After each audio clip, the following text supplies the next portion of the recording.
Hello and welcome to BA MA classes. ये class Hindi और English दोनों ही माध्यमों के विद्यार्थियों के लिए है। इस क्लास में हम बीए फर्स्ट सेमेस्टर के सोशियोलॉजी के इंपॉर्टेंट क्वेश्चंस देखेंगे और साथ ही साथ उनका सॉल्यूशन भी करेंगे।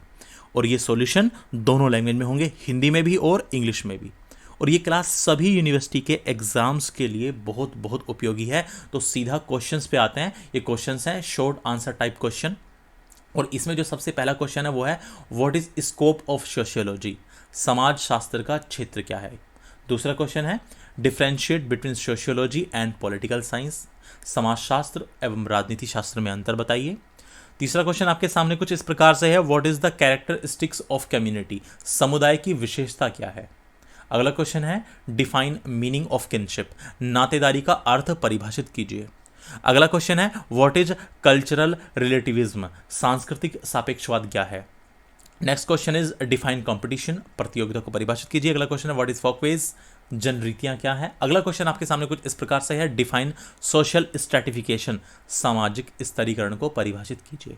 और अगला क्वेश्चन है व्हाट इज रिलीजन, धर्म क्या है। तो ये तो शॉर्ट क्वेश्चंस हैं। पहले शॉर्ट क्वेश्चंस को बहुत अच्छे तरीके से देखिएगा, बहुत अच्छी तरीके से मैं आपको समझाने वाला हूं और फिर लॉन्ग क्वेश्चंस करेंगे उसके बाद। देखिए सबसे पहला क्वेश्चन क्या था, सबसे पहला क्वेश्चन था what is scope of sociology, समाज शास्त्र का क्षेत्र क्या है। देखिए सबसे पहले समाज शास्त्र की परिभाषा, समाज शास्त्र समाज का यानी सोसाइटी का क्रमबद्ध मतलब सिस्टमेटिकली अध्ययन करने वाला विज्ञान है। यानी समाज शास्त्र में हम समाज का सिस्टमेटिकली अध्ययन करते हैं। ये तो होगी समाज शास्त्र की परिभाषा। अब देखिए किसी भी पॉइंट की, किसी भी बिंदु की परिभाषा देने के बाद बात आती है उसके अध्ययन क्षेत्र की। किसकी बात आती है? उसके अध्ययन क्षेत्र की। अब ये अध्ययन क्षेत्र क्या है? देखिए अध्ययन क्षेत्र का तात्पर्य है किसी सीमा क्षेत्र के अंदर रहकर, यानी किसी लिमिटेड एरिया के अंदर रहकर किसी खास विषय का यानी किसी पर्टिकुलर सब्जेक्ट को पढ़ना ही क्या कहलाता है? उसका अध्ययन क्षेत्र कहलाता है। अध्ययन क्षेत्र का मतलब क्या हुआ? किसी सीमा क्षेत्र के अंदर रहकर खास विषय का अध्ययन करना क्या कहलाता है? अध्ययन क्षेत्र कहलाता है। अब देखिए वैसे तो किसी भी विषय का जो क्षेत्र है निर्धारित करना बहुत ही कठिन कार्य है, और विशेष रूप से जब समाजशास्त्र की बात हो तो समाजशास्त्र के संबंध में तो ये और भी कठिन प्रतीत होता है। लेकिन फिर भी समाजशास्त्र के अध्ययन के क्षेत्र के संबंध में समाजशास्त्रियों ने दो ओपिनियन दिए हैं, दो ओपिनियन माने जाते हैं। और वो दो मत कौन कौन से हैं? पहला है स्वरूपात्मक संप्रदाय और दूसरा है समन्वयात्मक संप्रदाय। Sociology is a science that systematically studies society. Sociology में हम क्या पढ़ते हैं? सोशियोलॉजी में हम सोसाइटी को पढ़ते हैं सिस्टमैटिकली तरीके से। And after giving definition of any point, किसी भी पॉइंट की डेफिनेशन देने के बाद it comes to its field of study. अब ये फील्ड ऑफ स्टडी क्या है? इसका मतलब होता है स्टडिंग ए पर्टिकुलर सब्जेक्ट, किसी पर्टिकुलर सब्जेक्ट को पढ़ना within a limited area, एक लिमिटेड एरिया में। Determining the scope of any subject is a very difficult task, especially in relation to sociology it seems even more difficult. Regarding the scope of study of sociology, two main opinions of sociologists are considered. Sociologists ने दो main opinion दिए हैं। वो कौन कौन सा है? पहला है फॉर्मल स्कूल यानी स्वरूपात्मक संप्रदाय, और दूसरा है सिंथेटिक स्कूल यानी समन्वयात्मक संप्रदाय। अब देखिए जो स्वरूपात्मक संप्रदाय है ये जर्मन संप्रदाय को कहा जाता है। इस संप्रदाय को हम जर्मन संप्रदाय भी कहते हैं, या मैं ये कह सकता हूं कि किसे स्वरूपात्मक संप्रदाय किसको कहा जाता है? जर्मन संप्रदाय को कहा जाता है, ये भी कहा जा सकता है। अब इसका कारण यह है कि इस संप्रदाय के संस्थापक तथा समर्थक ज्यादातर कौन हुए हैं? जर्मन समाजशास्त्री हुए हैं। ज्यादातर जो जर्मन सोशियोलॉजिस्ट हैं वो ही इस संप्रदाय के संस्थापक हैं और इसके समर्थक हैं। और दूसरा जो समन्वयात्मक संप्रदाय है ये समाजशास्त्र का दूसरा संप्रदाय है। और समन्वयात्मक संप्रदाय के अनुसार समाजशास्त्र एक सामान्य विज्ञान है, एक जनरल साइंस है, और इसे अन्य सामाजिक विज्ञानों का समन्वय माना जा सकता है। यानी जो अदर सामाजिक विज्ञान है, जो दूसरे सोशल साइंस हैं, उनका एक मिला जुला रूप माना जा सकता है। समन्वयात्मक संप्रदाय के समर्थक समाजशास्त्र को व्यापक विज्ञान मानते हैं, यानी बहुत फैला हुआ, व्यापक माने फैला हुआ, ब्रॉड, बहुत ही ज्यादा फैला हुआ विज्ञान मानते हैं। तो हमने अभी बात की किस किस की, स्वरूपात्मक संप्रदाय, यानी इसी को इंग्लिश में हम कहते हैं formal school. This school is also called German school. तो फॉर्मल स्कूल को क्या कहा जाता है, जर्मन स्कूल भी कहा जाता है। इसका रीजन क्या है, the reason for this is that the founders and supporters of this school are mostly German sociologist, कि जितने भी फाउंडर थे और जितने भी सपोर्टर थे इसके, वो कौन थे, जर्मन सोशियोलॉजिस्ट थे। दूसरा है समन्वयात्मक संप्रदाय यानी synthetic school. The second school of sociology is synthetic school. According to the synthetic school sociology is a general science. Synthetic school का ये कहना है कि सोशियोलॉजी क्या है, एक जनरल साइंस है, एक सामान्य विज्ञान है। It can be considered as coordination with other social sciences. ये भी माना जाता है कि ये जो सिंथेटिक स्कूल है ये कोऑर्डिनेशन है, ये समन्वय है, ये मिला जुला रूप है किसका, बहुत सारे अदर सोशल साइंसेस का। Supporters of the synthetic school consider sociology as comprehensive science. इसको एक कॉम्प्रिहेंसिव साइंस यानी बहुत फैला हुआ, एक बहुत ही व्यापक विज्ञान भी मानते हैं। तो ये हुआ आपका पहले क्वेश्चन का आंसर। अब अगले क्वेश्चन पे चलते हैं। अगला क्वेश्चन कुछ इस प्रकार से है, differentiate between sociology and political science. आपको अंतर बताना है समाजशास्त्र और राजनीति शास्त्र में। देखिए, राजनीति विज्ञान तथा समाजशास्त्र, या कह लीजिए राजनीति शास्त्र या समाजशास्त्र में घनिष्ठ संबंध है, बहुत ही आपस में बहुत गहरा संबंध है। लेकिन गहरा संबंध होते हुए भी इनमें विभिन्नताएं पाई जाती हैं। अब समाजशास्त्र का जो क्षेत्र है वो राजनीतिक शास्त्र से कहीं अधिक व्यापक है, कहीं अधिक बड़ा है। देखिए, राजनीति विज्ञान व्यक्ति के राजनीतिक जीवन तथा राज्य और शासन जैसी संस्थाओं का ही अध्ययन करता है। देखिए, राजनीति विज्ञान में आप क्या पढ़ते हैं, राजनीति विज्ञान में आप राजनीतिक जीवन के बारे में पढ़ते हैं, राज्य यानी देश के बारे में पढ़ते हैं, और शासन जैसी संस्थाएं, इन सब का हम अध्ययन करते हैं किसमें, पॉलिटिकल साइंस में। लेकिन समाजशास्त्र, लेकिन सोशियोलॉजी मनुष्य के सारे कार्य, परिवार, धर्म, व्यापार, संघ आदि सभी सामाजिक संस्थाओं का अध्ययन करता है। यानी कहने का मतलब समाजशास्त्र में अब परिवार, धर्म, व्यापार, संघ आदि सभी सामाजिक संस्थाओं के बारे में हम अध्ययन करते हैं। नंबर 2, राजनीति विज्ञान का संबंध केवल संगठित समुदायों और व्यक्तियों से ही है, जबकि समाजशास्त्र संगठित और असंगठित दोनों प्रकार के समुदायों और व्यक्तियों से संबंध, ये ऑर्गेनाइज्ड हो चाहे अनऑर्गेनाइज्ड हो, हर तरह की कम्युनिटी से संबंध रखता है कौन, समाजशास्त्र। Despite the close relationship between political science and sociology, वैसे तो बहुत क्लोज रिलेशनशिप है पॉलिटिकल साइंस में और सोशियोलॉजी में, लेकिन फिर भी डिफरेंस पाए जाते हैं। Differences are found in the following ways. The field of sociology is much wide ranging, यानी सोशियोलॉजी का जो फील्ड है उसकी जो रेंज है वो बहुत वाइड है, बहुत ज़्यादा है than political science. Political science studies the political life of an individual. देखिए, पॉलिटिकल साइंस में आप क्या स्टडी करते हो, पॉलिटिकल लाइफ करते हो किसी एक इंडिविजुअल की या किसी इंस्टीट्यूशंस की, लाइक जैसे स्टेट, यानी स्टेट या कंट्री, या गवर्नेंस कैसे करना है, गवर्नमेंट कैसे चलानी है, ये सब चीज़ हम कहाँ पढ़ते हैं, पॉलिटिकल साइंस में। लेकिन sociology studies all the activities of man, all social institutions like family, religion, business, union etcetera. Political science is related only to organized communities and individuals, whereas sociology is related to both organized and unorganized communities and individuals. आगे चलते हैं। Number 3, समाजशास्त्र एक वर्णनात्मक विज्ञान है, किंतु राजनीति विज्ञान एक आदर्शपरक विज्ञान है। समाजशास्त्र केवल इस बात का अध्ययन करता है कि क्या हो चुका है और क्या हो रहा है, भविष्य में क्या होना चाहिए, इस बात से समाजशास्त्र कोई संबंध नहीं रखता है।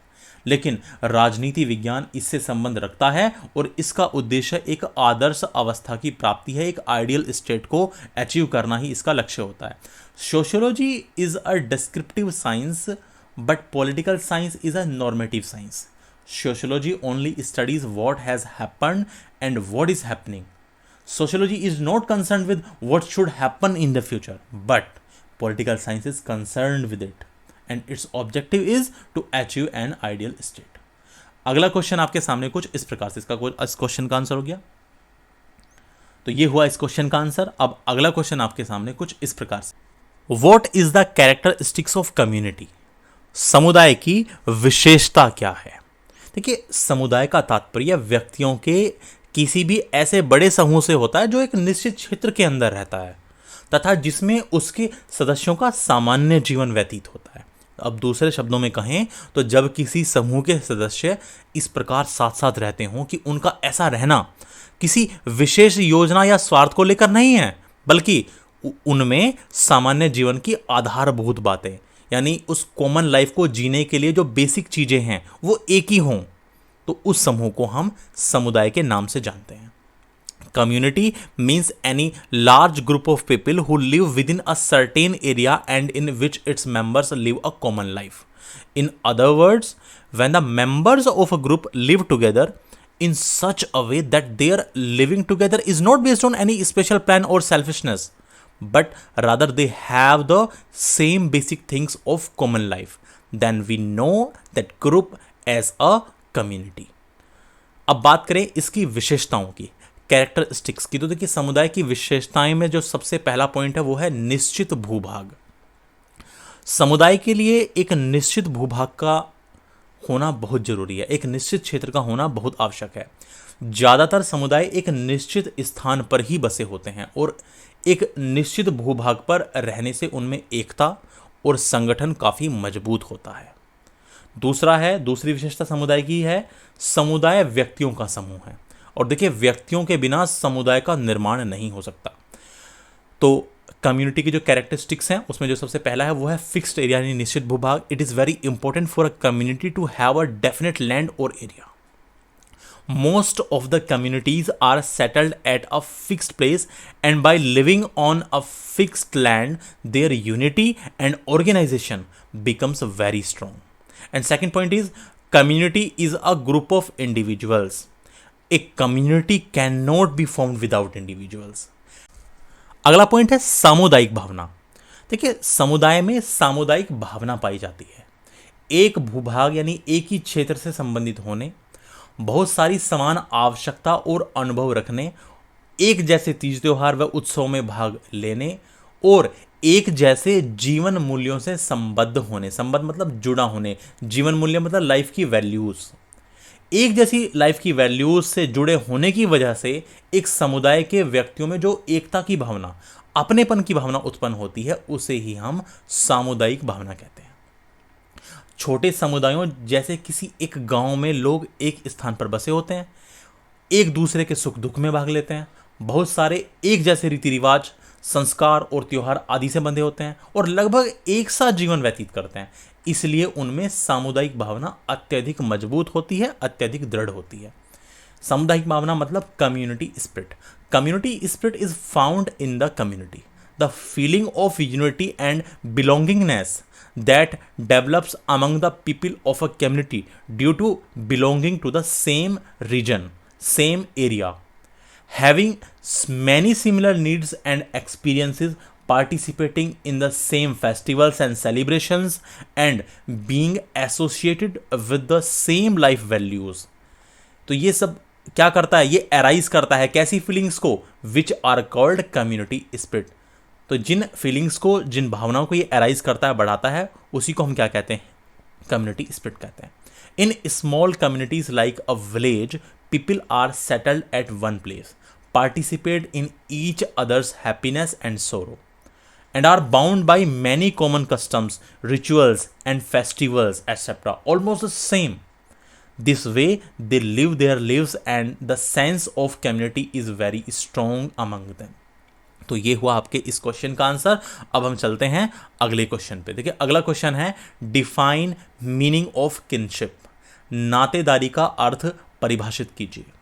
देखिए बात यदि नातेदारी की जाए, वैसे तो सामाजिक प्राणी समाज में रहने के कारण अनेक प्रकार के सूत्रों से बंधे होते हैं, किंतु इनमें सबसे ज्यादा महत्वपूर्ण वे संबंध होते हैं जो रक्त या खून की नींव पर कायम होते हैं। रक्त ही वह आधार है जिसकी सहायता से व्यक्ति अपने और पराये के बीच भेद यानी अंतर स्थापित करता है। अब मोटे तौर पर देखा जाए तो वे सभी व्यक्ति जो रक्त संबंध अथवा समाज द्वारा मान्य किसी निकट संबंध की आपस में अनुभूति रखते हैं और तदनुरूप यानी उसी के अनुसार आपस में व्यवहार करते हैं, वह नातेदार कहलाते हैं। अब नातेदारी रक्त संबंध पर आधारित हो सकती है या विवाह संबंध पर आधारित हो सकती है। ऑल्दो सोशल ह्यूमन यानी सामाजिक प्राणी due to living in society, समाज में रहने के कारण, are bound by many types of ties, बहुत सारे सूत्रों के बंधन से बंधे होते हैं। But the most important among them are those relationships which are established on the foundation of blood, blood is the basis with the help of which a person differentiates between himself and other.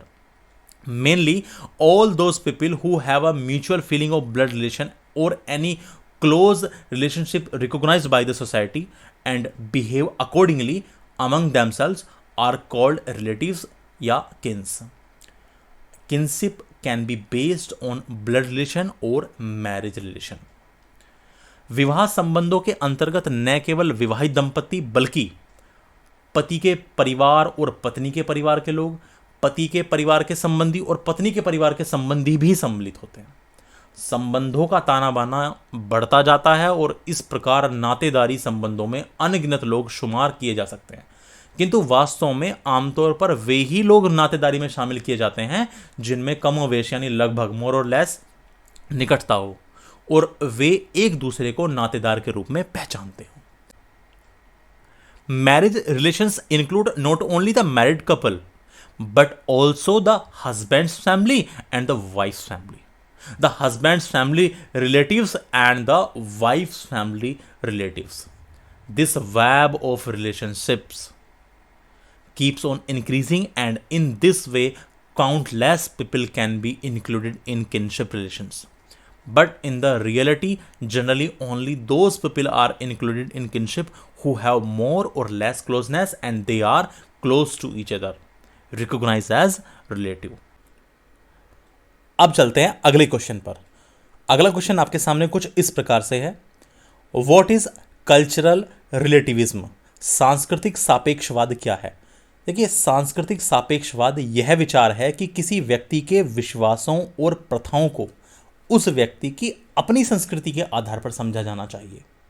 सांस्कृतिक सापेक्षवाद के समर्थकों का यह भी तर्क है कि एक संस्कृति के मानदंडों और मूल्यों का मूल्यांकन दूसरे के मानदंडों और मूल्यों का उपयोग करके नहीं किया जाना चाहिए।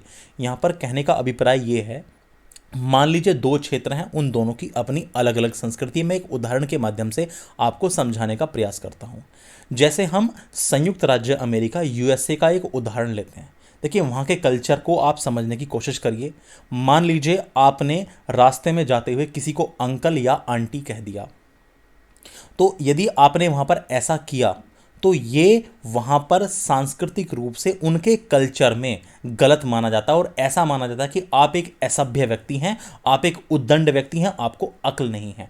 आप अंकल या आंटी केवल उसी को कह सकते हैं जो आपका वास्तव में अंकल या आंटी है, अन्यथा आपको उनके नाम से उन्हें पुकारना होता है।